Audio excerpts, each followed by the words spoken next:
Good evening. I'm Jeff McFadden, and I'm going to talk this evening about uh, being human, what it is to be human, and in this conversation, in going along with my constant interest in climate change. I advocate for a walking speed culture globally in all things as the only thing that we can really halt climate change with, and that also has the side advantage that if we don't successfully prevent the next 50 disasters, which we obviously aren't going to, it will get us through them better. But people tell me often that there is an inherent human need or drive to pursue this particular form of progress, and that it is as human as our heartbeat, as human as our sex drives, and that therefore the things I advocate for are unrealistic because they are contrary to human nature. And if I thought that were true, I would shut up, because one of my fundamental beliefs is that people don't change much, and if your plan includes improving humans, then your plan is hopeless. And mine doesn't actually, but that's kind of a side issue. Humans have a drive for progress. Humans have a drive for technology, high levels of technology, not just like, stone knives. This is what I'm assured, and that is as human as you can get. I'd like to point out that really there was a time when none of the humans on Earth lived that way. And they were as human as you and I. They're referred to as behaviorally modern humans. And if you study the history of our evolution, which I advocate you do, it's very interesting.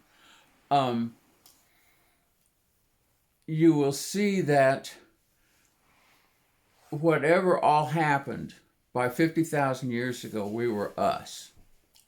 They call them behaviorally modern humans. We had artwork, and we had language, and we had music. We had harps. We had we had what we have today, except it has developed in different ways in different places. We were behaviorally modern humans. Just as an aside, I know this is a plastic bottle, but I've owned it for a long time, and I will continue to own it for a long time. I refill it with filtered water.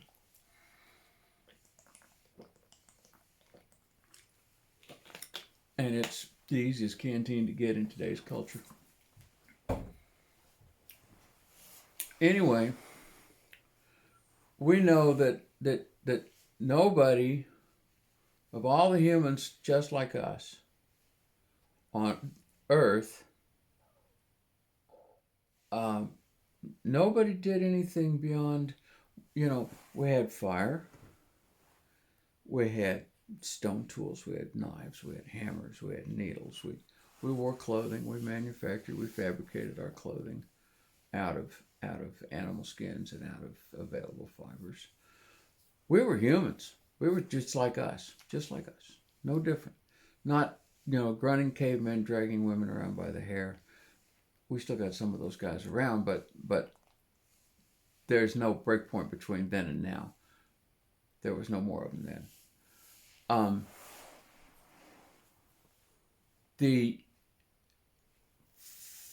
For 44,000 years, we were satisfied. We didn't change much.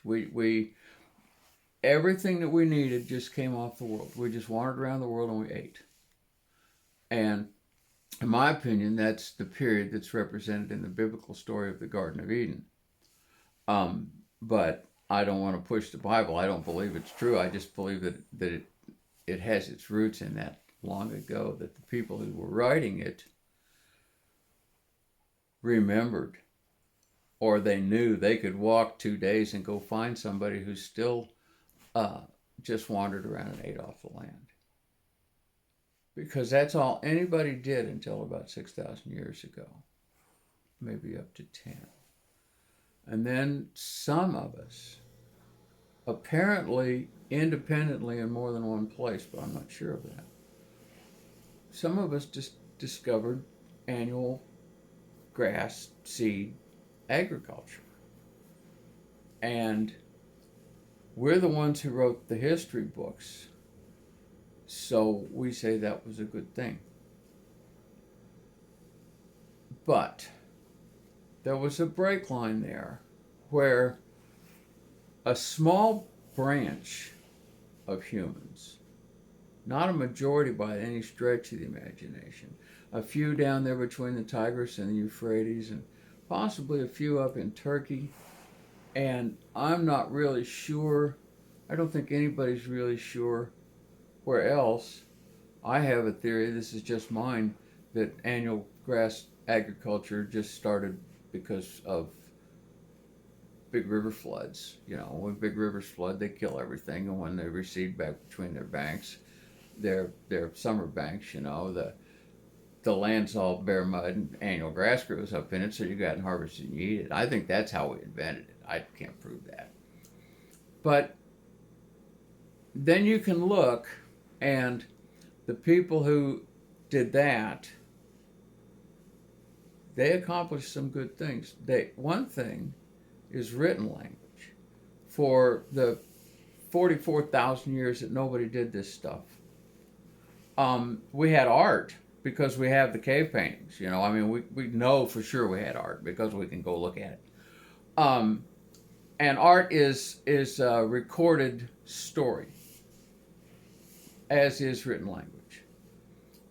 But I'm not aware personally of any hunter-gatherer societies that had written languages, that developed written language. So that, you know, I'll give that one, reading and writing, I'll give that one to the agriculturalists. But the problem with the agriculturalist system was that it consumed all the resources. And so all the places where agriculture was invented, those are all deserts now. Agriculture was not invented in a desert because things don't grow very well there.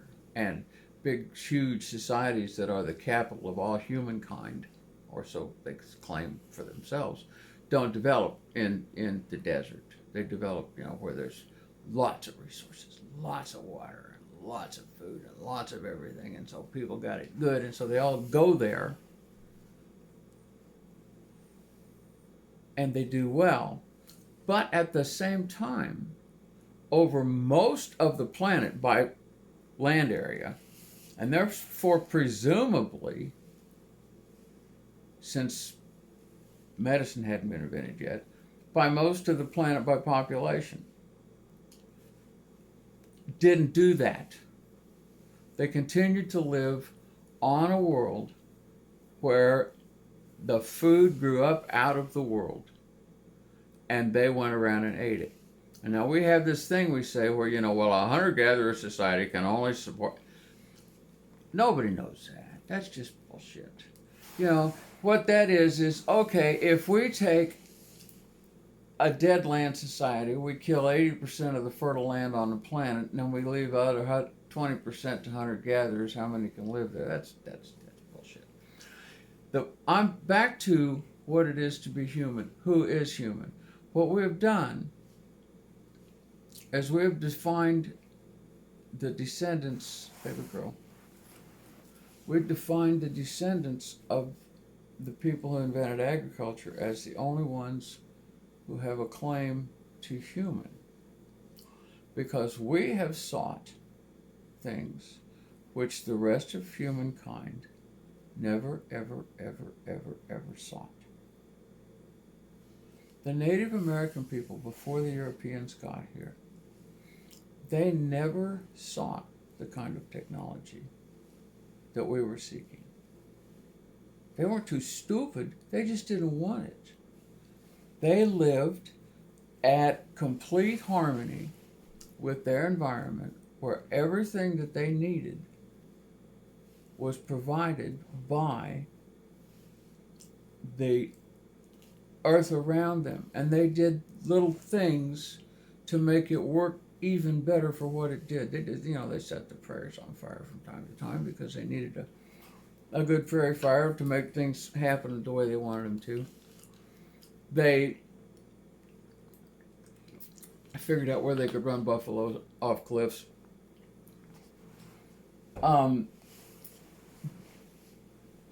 It didn't occur to them as humans that there was any reason that they would want to sail across the ocean, because their environment provided for them everything they needed. Our forefathers' environments did not provide for them everything that they needed, because our forefathers had butchered their environment with the plow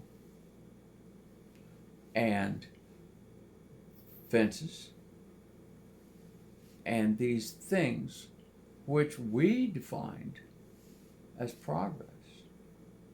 And what those things did was they killed our environment. And pretty soon, there wasn't enough water to make the crops grow right. And the land was getting sparse. And there were famines. And we had to go out into the part of the world that had not yet been cut down and take land away from people. And so our forefathers went out from our homes and they killed people. Now, I'm not just talking about white people, because this also began, well, it depends on what you call white. I'm talking about agriculturalists. That means there were no black people involved in it that I know of, but there were a lot of brown people, because all of this was invented in North Africa, what we call the Middle East, Iraq and Iran and all that, that's where all this stuff was invented. So those people went out and they started killing the people around them to take their land so that they'd have someplace to grow their crops. And in Turkey, it was another place where it was probably invented. And by 500 years ago, the Turks ruled almost all of North Africa. Because once your environment will no longer provide enough resources for you, you have to go find some. Meanwhile, in other parts of Africa, southern Africa, the people's environment was feeding them and they were letting it. They weren't stupid. They said, hey, this is good. We got everything we need. I don't know a thing about black African historic culture. Nothing. But I will bet you money, marbles, or chalk that they had fine music and great art, just the same as we know that the pre-agriculture Europeans did in France and other places. They're all humans. We're all humans. We're really all one thing. We really all came from Africa. We know that. All this crap about white, black, and all that, it's very sad what's been done with it. But the question is, what is it to be human? We who have killed the world and therefore had to go out and kill some more of it. Right now, Bolsonaro's down there killing the Amazon for money. And there are people there who are just as human as I am, just as human as anybody on earth. And they never wanted jet planes. Why is it that we, who are destroying our planet with our technology and our systems and our ways, feel that we also have the right to lay claim solely to the title of human and to defend our butchery of our planet because it's human? There, that guy, that arrogant missionary went to that island someplace a couple of years ago where the people have just said, no, we don't want this. And he went there and they just killed him. We don't want this. They know what we've got. They don't want it. The Amish know what we've got. They're all human. I have news for you. You just go look at one of them. They're just human. They have funny beards. They're humans. They don't want this stuff. Their children leave. They have a few years in their mid-teens where they're just allowed to go taste the big world. Nobody says you can't. This is not like Entrapped. To go out there and have fun. Do what you want. Make all your English friends and go ride in their cars and smoke dope and just, it's cool. We won't bother you. And back in the 70s, in the hippie days, when we were all young and having fun, they had a lot of their youth leave. There was kind of a dip in their culture size at my generation. But since about the 80s or 90s, and for sure now, like they go out there, Amish kids go out and they look at our life and they go, geez, man, I wouldn't have that. No. They're just covered up with their own young. Their biggest problem now is that there's too many big, tractor farmers hogging all the land and they can't get any good land to go farm with their horses. They're too crowded. We could fix that. We could just, everybody farm with horses. There'd be all the land anybody needed. But this thing that we want to claim is human is actually only something that was imposed on almost all of mankind at knife point and at gunpoint. Almost all of mankind didn't want this. That's just history. We know when we sailed out from Europe. We know when the Turks sailed out from Turkey. We know that the cultures that weren't doing annual crop agriculture, they just stayed home. They were happy. They had everything they wanted. What we have invented because we killed the world. A lot of it. People say it's not dead. It's not. A lot of it is. Half the animals, 2/3 of the animals, all dead. Most of the songbirds, all dead. Most of the fish, all dead. Don't tell me we didn't kill the world. We killed the world. We haven't finished yet. And while we're killing the world, we are saying this is an expression of our humanness, without which we would not be human. We would be naked apes. We would be chimpanzees. I can't tell you all the epithets that have been slung at me by people who think that the peace I find walking on this ground with a donkey is less than the glory they find roaring across the ground in a tractor where they can't even see the things that grow. or running down the freeway 10 miles over the speed limit, bitching about the guy in front of him who's only going 5 miles over the speed limit. This is human. This was imposed on humans at gunpoint. And I can assure you that many humans who set themselves free of it entirely or even partly find themselves much happier.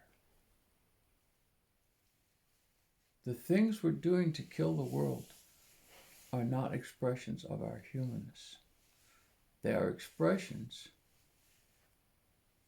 of a society that's spread at gunpoint. And we've pretty much established our total control over all the other humans. There's only a few little tiny bands left deep in the forests, but we have big enough bulldozers, and we can set the forests on fire. We can get them out of there and take what was theirs, and then we can kill that too. This is a form of thing that humans do. This is not our humanness being expressed. We are, in fact, part of this world. 50,000 years ago, we were walking around this world eating all we wanted. Nobody was going to bed hungry. I'm not sure what to say about population. Is it really better that there's 7.5 billion of us? Every creature on Earth has many more offspring than it can raise to adulthood.